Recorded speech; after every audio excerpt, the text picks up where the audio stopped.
Kementerian Pertahanan Malaysia melaporkan terdapat perbincangan dalam kalangan industri pertahanan bahawa Tentera Laut Diraja Malaysia (TLDM) tengah berusaha untuk meningkatkan keupayaan daya tembak kepada 6 unit kapal kelas Kedah, di mana kapal-kapal peronda tersebut secara rasmi dinamakan sebagai KD Kedah 171,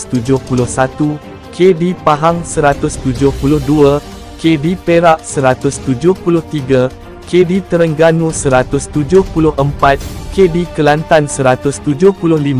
dan KD Selangor 176. Kapal-kapal tersebut kini telah berusia kira-kira 19 tahun, walau bagaimanapun, secara teknikalnya, kapal kelas Kedah dan Pahang telah mencapai usia 26 tahun, memandangkan pembinaan lambung kapal bermula pada tahun 1999,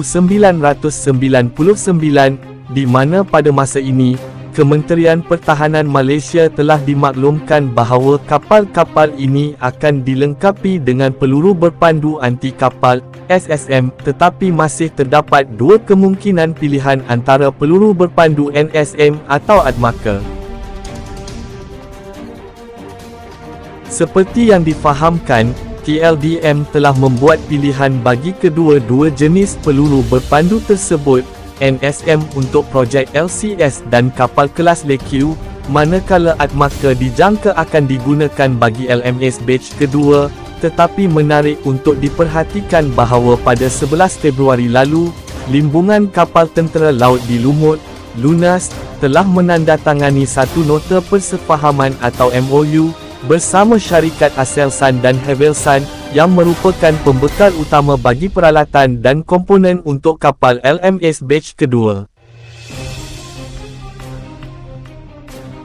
Sekiranya MOU ini kemudiannya diterjemahkan kepada kontrak rasmi, ia dijangka akan melibatkan kerja-kerja naik taraf ke atas kapal kelas Kedah, di mana naik taraf ini termasuk penggantian sistem pengurusan tempur atau CMS, radar utama, radar kawalan tembakan, serta pelbagai peralatan lain yang asalnya diperoleh pada penghujung tahun 1990-an. Jika nantinya Aselsan dan Havelsan dipilih untuk melaksanakan naik taraf ini, besar kemungkinan kebanyakan peralatan yang digunakan akan sama seperti yang terdapat pada LMS batch kedua, dan oleh kerana itu, terdapat kemungkinan peluru berpandu Admaka akan menjadi pilihan utama sebagai SSM, sementara bagi sistem pertahanan udara jarak dekat atau Vishorat, peluru berpandu MBDA Mistral mungkin masih akan tetap dipertimbangkan, sama ada dengan pelancar berkembar atau pelancar 4 tiub, manakala secara rasmi, kapal kelas Kedah ini dibina berdasarkan konsep FFBNW untuk sistem peluru berpandunya.